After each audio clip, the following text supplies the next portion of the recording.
반갑습니다. 3월 18일 월요일 큐티 스케치 시간입니다. 오늘 본문은 히브리서 9장 23절부터 28절까지의 말씀입니다. 히브리서는 반복되는 설명이 좀 많이 나오는 편입니다. 오늘 내용도 굉장히 새로운 내용이 아니고 또 새로운 설명이 아니라 반복하는 그런 설명입니다. 오늘 23절은 이렇게 이야기합니다. 그러므로 하늘에 있는 것들의 모형은 이런 것들로서 정결하게 할 필요가 있었으나 하늘에 있는 그런 것들은 이런 것들보다 더 좋은 제물로 할지니라. 정결하게, 정결. 우리 기독교는 결국에는 사람들이 정결하고 흠이 없고 거룩하게 돼야 되는 것입니다. 그게 구원의 모양이에요. 결국 우리의 죄를 제거하는 것, 정결케 되는 것. 그래서 이제 구약 시대에는 뭐 물건도 어떤 장소도 또 여러 가지가 흠이 없어야 되고 드리는 짐승도 제물도 흠이 없고 점이 없는 이런 깨끗한 것으로 이게 그림자니까 그래요. 하나님 앞에 드리는 모든 것은 정결해야 합니다. 이게 부정하면 안 돼요. 그래서 정결 의식을 굉장히 중요하게 여겼고 사람도 정결하게 되어야만 하나님께 바칠 수 있고 하나님 드릴 수 있는 것이에요.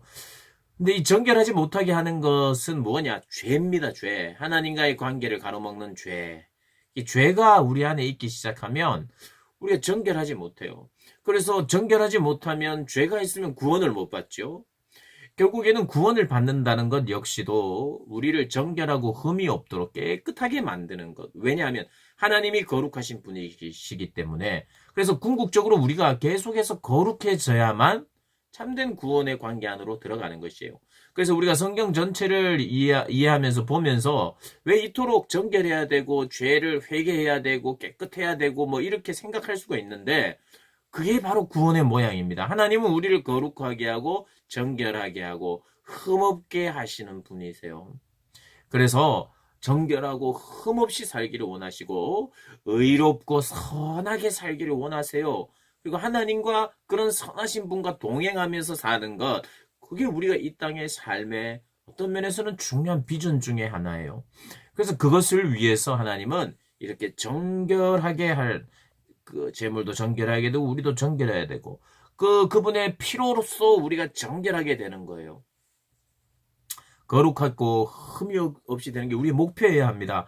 오늘 하루하루를 사는 게 우리의 삶의 비전 중에 굉장히 중요한 기도 제목 중에 하나는 하나님 오늘도 내가 흠 없이 정결하게 하나님 받으시는 산 제물 되기를 원합니다라는 기도 반드시 하셔야 돼요. 어제 우리가 뭐 주님 안에서 승리했든 어떤 삶을 살았든 간에 오늘 하루 내가 또 주님이 받으실 만한 그러한 제사를 드리는 삶, 예배하는 삶, 결국 우리가 거룩하고 흠이 없는 거룩한 제물이 되어야 돼요. 그래서 우리를 씻어주시는 단번에 계속해서 이런 이야기가 나오죠. 단번에 드린 제사, 영원한 제사에 이제는 더 이상 드릴 필요가 없는 피의 제사를 우리 주님께서 자신의 피를 드림으로 자신의 생명을 드림으로 이렇게 더 이상은 동물의 피가 필요 없게 되었어요. 우리를 정결하게 하는데. 그리고 실제로 짐승의 피는 계속해서 반복해서 드려야 됐어요. 그건 무슨 말이냐 하면 완전하지 못하다는 거예요. 완전한 것이 올 때까지 그렇게 했어요. 근데 이제 완전한 것이 왔습니다. 뭡니까? 예수님이 단번에 피 흘림으로 말미암아 이제 그것이 효력이 발생을 하게 되었어요. 그래서 이제 그것은 끝입니다. 그래서 우리는 날마다 그분을 의지하여 그분의 공로를 의지하여 나를 정결케 하시는 그리스도의 보혈을 의지하면서 나아갈 때 우리 하나님은 예수님을 통해서 우리를 정결케 하시고 정결하다고 말씀해 주십니다. 우리는 예배 드리는 존재입니다. 그래서 우리의 삶에 있어서 제일 중요한 것은 드릴 제물이 있어야 돼요. 우리의 삶의 예배, 제사에는 제물이 있어야 되거든요. 그 제물이 뭡니까? 예수님의 생명이에요.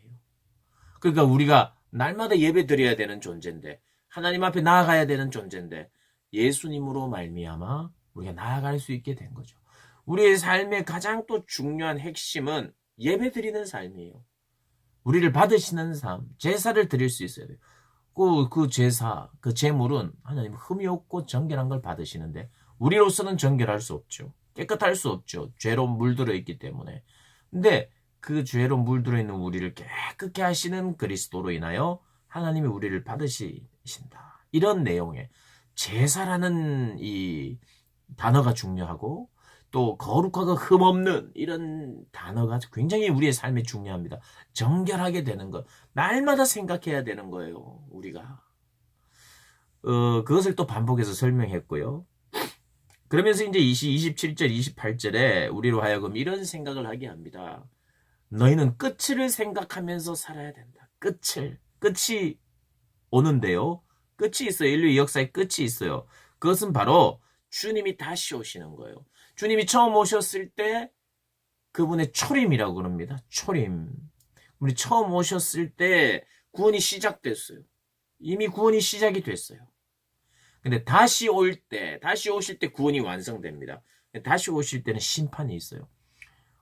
우리 기독교인들은 심판에 대해서 생각 안 하면 안 됩니다. 심판이 없는 기독교면 기독교 안 믿어도 돼요. 그냥 믿고 예수님 의지하고 기다린 사람만 천국 가고 나머지 사람들은 그냥 천국 못 가고 이 정도면 예수 안 믿어도 돼요. 천국 안 가면 되죠. 뭐 그냥 내 존재가 없어지면 괜찮잖아요. 자는 것처럼 없어지면 괜찮아요. 그러나 없어지는 존재가 아니에요. 우리는 심판을 받아서 영원한 벌에 처해지는 것이 믿지 않는 자들의 운명입니다. 그래서 끝을 생각해야만 그리스도인이 그리스도인답게 살게 되어 있어요. 오늘 본문도 끝을 생각하라. 끝을 생각해야 현재를 제대로 산답니다. 끝을 생각해. 다시 오실 심판주가 있다는 거예요. 심판하신다. 한번 죽는 것은 사람에게 정해진 것이요. 그 후에는 심판이 있으리니 이와 같이 그리스도도 많은 사람의 죄를 담당하시려고 단번에 들이심 받으셨고 구원에 이르게 하기 위하여 죄와 상관없이 자기를 바라는 자들에게 두 번째 나타나시리라. 죄와 상관없이 죄를 씻김으로 말미암아 자기를 바라는 자들에게 두 번째 나타난다. 재림하신다는 거예요. 반드시 다시 오신다는 거예요. 그 다시 오실 주님을 생각하면서 바라보면서 기다리면서 우리를 날마다 흠없이 정결하게 되기를 기도하면서 의지하면서 그런 삶을 살아내야만 한다는 거죠. 오늘 하루도 우리가 여러 가지 해야 될 것이 있겠지만 가장 중요하게 해야 될 것이 있어요. 하나님 앞에 나를 정결하게 해 주십시오. 그리고 정결한 삶을, 거룩한 삶을 살게 해 주십시오. 그렇게 기도하고 그렇게 살아야 하겠죠. 오늘도 거룩하게 구별된 삶을 살아가시기를 주님의 이름으로 축복합니다.